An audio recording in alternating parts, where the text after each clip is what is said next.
एखाद्या व्यक्तीकडे पैसा भरमसाठ असतो, मात्र पत्नी त्याच्या नशिबाला चांगली मिळेलच असं नाही. ज्याच्याकडे पैसा नाही त्याला पत्नी चांगली मिळते, पण पैसा नसल्यामुळे तो अडचणीत असतो. मात्र पत्नीवर ज्या प्रकारे संस्कार असतात ते कधी वायाला जात नाहीत. उलट पैशांचा घमंड असलेल्या पत्नी मात्र याच पैशाच्या जोरावर सर्व सुख घेण्याचा प्रयत्न करतात. तुम्ही म्हणताल की हे सर्वांनाच माहिती, यात नवीन काय? हो, बरोबर आहे. पण आज मी तुम्हाला जी घटना सांगणार आहे त्यामध्ये पैशांच्या जोरावर पत्नीनं जो कारनामा केला आहे तो जर तुम्ही ऐकाल तर हादरून जाल. पतीपासून मिळणाऱ्या सुखापेक्षा दुसऱ्या व्यक्तीकडून मिळणाऱ्या सुखात पत्नी कशी आनंदी राहत होती आणि पतीने कमावलेल्या पैशाचा सुख मिळवण्यासाठी कशा प्रकारे ती वापर करत होती.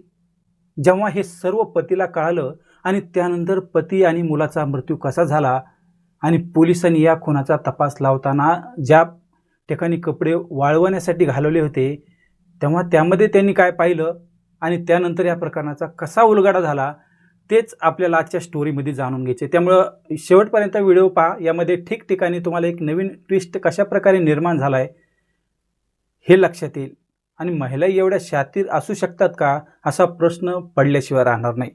15 ऑगस्ट स्वातंत्र्य दिन झाला. 17 ऑगस्ट 2026 रोजीची सकाळ उजळली होती. कर्नाटकची राजधानी बंगळुरूमध्ये पहाटेच्या सुमारास चिक्काबनवार येथील कॉलनीत रडण्याचा मोठमोठ्याने आवाज येण्यास सुरुवात झाली होती आणि याच ठिकाणी राहणारं अंजली आणि अभिनंदन यांच्या बंगल्यातून हा आवाज येत असल्याचं शेजारच्या लोकांना माहिती झालं. शेजारचे लोक धावत त्या घरी पोहोचले आणि त्या ठिकाणचं दृश्य पाहून सर्वांनाच धक्का बसला.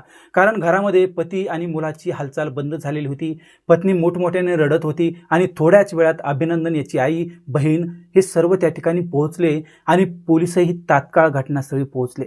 त्यानंतर अभिनंदन आणि त्याच्या मुलाला रुग्णालयात नेण्यात आलं. मात्र त्या ठिकाणी दोघांचाही मृत्यू झाल्याचे डॉक्टरांनी स्पष्टपणे सांगून टाकलं. परंतु हे प्रकरण एवढ्यावरच थांबलं नाही, तर यामध्ये खऱ्या अर्थाने नातेवाईकांनी जेव्हा अभिनंदन याची पत्नी अंजलीवर आरोप करायला सुरुवात केली तेव्हा पोलिसांनी घटनास्थळाचा एक ना एक कोपरा तपासायला सुरुवात केली. करोडपती असलेल्या अभिनंदन याचा आणि त्याच्या मुलाचा या ठिकाणी खून करण्यात आल्याचं स्पष्ट संकेत पोलिसांना दिसत होते. मात्र हे सर्व केलं कोणी हा मुख्य प्रश्न होता. घराच्या भिंतीवर काही प्रमाणात रक्ताचे डाग दिसत होते. घराच्या बाहेर कपडेही वाळत घातलेले होते. हे सर्व पाहून पोलीस चक्रावून गेले होते. तेव्हा त्यांनी घरातील CCTV फुटेज चेक करण्याचा प्रयत्न केला. तेव्हा त्यांना CCTV फुटेज हे रात्री 10 वाजल्यापासून बंद असल्याचं आढळून आलं. आता त्यानुसार पोलिसांनी अभिनंदन याची पत्नी अंजलीकडे चौकशी करायला सुरुवात केली. त्यावेळी तिनं सांगितलं की मला तर याविषयी काहीच माहीत नाही, कारण गेल्या 2 वर्षापासून पती हा दुसऱ्या रूममध्ये झोपतो आणि मी दुसऱ्या रूममध्ये झोपते, त्यामुळे माझ्याकडे संशय नजरेने पाहू नका. आता ज्या प्रकारे पत्नीनं ठणकावून पोलिसांना सांगितलं होतं तेव्हा पोलिसांच्या हे लक्षात आलं की पत्नी पतीजवळ झोपतच नाहीच, म्हणजे यामध्ये तिचा काहीच रोल नसेल.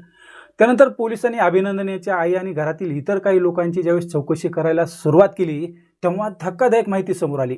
अंजली आणि अभिनंदन यांचा विवाह 5 वर्षापूर्वी झालेला होता. अभिनंदन याचा परिवार हा करोडपती. मात्र लग्न झाल्यानंतर अंजलीला वाटत होतं की अभिनंदन याने वेगळं घर करावं, त्या ठिकाणी फक्त दोघांनीच राहावं. काही दिवस पती पत्नीमध्ये हा वाद सुरू झाला होता. या वादामध्ये त्यांना एक मुलगाही झाला. मुलगा झाल्यानंतर दोघेही काही दिवस आनंदात राहिले आणि मुलगा झाल्यानंतर अंजली हिने पती अभिनंदन याच्याकडे मला घटस्फोट पाहिजे म्हणून हट्ट धरायला सुरुवात केली. अभिनंदन मात्र या सर्व प्रकारामुळे हादरून गेला होता. करोडपती असलेला अभिनंदन याने पत्नीला कशामुळे घटस्फोट पाहिजे याची विचारणा देखील केली, पण तिने तुम्ही वेगळे राहत असाल तर मी तुमच्या बरोबर राहील असंच ठणकावून सांगितलं. अभिनंदन याने घरातील सर्व लोकांशी चर्चा करून वेगळं राहण्याचा निर्णय घेतला. मात्र काही दिवस तो सर्व कुटुंबासोबतच राहू लागला. त्यावेळेस पत्नी अंजली हिने एक चिठ्ठी लिहून माहेर गाठलं आणि त्या चिठ्ठीत अनेक गंभीर स्वरूपाचे आरोप अभिनंदन याच्यावर करण्यात आले. मुलाच्या भविष्याचा विचार करून अभिनंदन याने 3 मजली घर बांधलं आणि त्या ठिकाणी पत्नी अंजलीसोबत तो राहू लागला. आता तरी अंजली आपली आनंदात राहील असं त्याला वाटत होतं. मात्र 2024 पर्यंत अंजली ही आनंदी राहिली आणि त्यानंतर पुन्हा तिचं डोकं फिरायला सुरुवात झाली. तिने थेट पती अभिनंदन याला सांगितलं की मला तुझ्यासोबत झोपायची इच्छाच नाही. माझ्या अंगाला जर हात लावला तर मी तुझ्यावर केस करेल, त्यामुळं माझ्या अंगाला हातही लावू नको. आता मध्येच नेमकं काय झालं म्हणून अभिनंदन पुन्हा हैराण झाला. तरी देखील अभिनंदन याने पत्नीच्या म्हणण्यानुसार त्याच्यासाठी वेगळी बेडरूम तयार केली आणि पत्नीसाठी वेगळी बेडरूम तयार केली. दोघेही एकाच घरात राहत होते, परंतु दोघांच्या बेडरूम वेगळ्या झाल्या होत्या. सर्व काही वेगवेगळं, सर्व काही त्या घरात सुरू झालेलं होतं. मुलाच्या भविष्यासाठी अभिनंदन हे सर्व सहन करत होता. घरच्या लोकांनाही हे सर्व त्याने सांगितलं होतं. पत्नी अंजली असे का वागत आहे याचा शोध घेण्याचा मग अभिनंदन याने विचार केला तेव्हा त्याने पत्नीवर बारीक नजर ठेवायला सुरुवात केली. घराच्या सर्व बाजूनी CCTV कॅमेरे बसवले. पत्नी आणि त्याच्याकडे त्याचं डिव्हाइस ठेवण्यात आलं. त्यामुळे घरी कोण येतं, अंजलीसोबत कोणाचा संपर्क आहे हे त्यामध्ये दिसणार होतं. 1 वर्षांचा कालावधी निघून गेला. तेव्हा अभिनंदन याच्या एक गोष्ट लक्षात आली की त्याच्या पत्नीचे इतर कोणाशी तरी अनैतिक संबंध सुरू आहेत. कारण जेव्हा अभिनंदन हा रात्री पत्नीच्या रूमकडे चक्कर मारायचा तेव्हा रात्री उशिरापर्यंत अंजली ही कोणाला तरी बोलत असल्याचं त्याच्या लक्षात आलं. त्याने पत्नी अंजलीला समजावून सांगण्याचाही प्रयत्न केला. तेव्हा मात्र पत्नी त्याच्यावर भडकली. माझा तुझा काय संबंध, मला डिवोर्स दे आणि तुझ्या आयुष्यात तू आनंदी राहा, अशा प्रकारची धमकी अंजली देऊ लागल्यानंतर अभिनंदन शांत बसला. परंतु समोरचा व्यक्ती कोण याचा जेव्हा अभिनंदन याने शोध घेण्यास सुरुवात केली तेव्हा त्याची पत्नी एका विनय नावाच्या पुरुषाशी संपर्कात असल्याचं समजलं. विनय याच्याबरोबर पत्नी अंजलीचे 2024 संबंध आल्याचं त्याच्या लक्षात आलं. तेव्हापासून पत्नी अंजलीने अभिनंदन याच्याबरोबर झोपण्यास नकार देणं सुरू केलं. अभिनंदन याने विनय या तरुणाची माहिती काढली तेव्हा तो बेरोजगार असल्याचं त्याच्या लक्षात आलं आणि पत्नी अंजली ही त्याला मोठ्या प्रमाणात पैसे खर्च करीत असल्याचं देखील समोर आलं. त्याचबरोबर दोघांमध्ये 2 वर्षापासून संबंध असल्याचं देखील अभिनंदन याच्याही लक्षात आलं. तेव्हा त्याने घरच्या लोकांना हे सर्व निदर्शनास आणून दिलं. घरच्या लोकांनी जेव्हा अंजलीला समजावून सांगण्याचा प्रयत्न केला तेव्हा तिने मला घरात राहायचंच नाही, माझ्या नावावर अर्धी संपत्ती करा तेव्हा मी पतीला सोडून देईल, ही नवीनच मागणी पत्नीने केल्यानंतर अभिनंदन याला काहीच सुचेना. त्यानंतर अंजली आणि तिचा प्रियकर विनय या दोघांची भेट झाली. दोघांनी एकत्र राहायचं ठरविलं. त्यावेळेस विनय हा गरीब होता, मात्र अंजलीकडे असलेली संपत्ती पाहून त्याच्याही तोंडाला पाणी सुटलं होतं. अंजली जर विधवा झाली तर अभिनंदन याची सर्व संपत्ती तिच्या नावावर होईल. त्यानंतर विधवा अंजलीबरोबर विवाह केला तर समाजामध्ये एक आदर्श विवाह म्हणून त्याकडे पाहिलं जाईल, म्हणून विनय याने अभिनंदन याला संपवण्याचा प्लॅन सुरू केला. प्रियशी अंजली हिला देखील अर्धी संपत्ती घेण्यापेक्षा अभिनंदन याचा मृत्यू झाल्यानंतर सर्व संपत्ती आपल्या ताब्यात येईल याची आशा तिच्या मनात निर्माण झाली आणि रविवार दिनांक 16 ऑगस्ट 2026 रोजी रात्री सर्व प्लॅन यशस्वी करण्याचं ठरलं.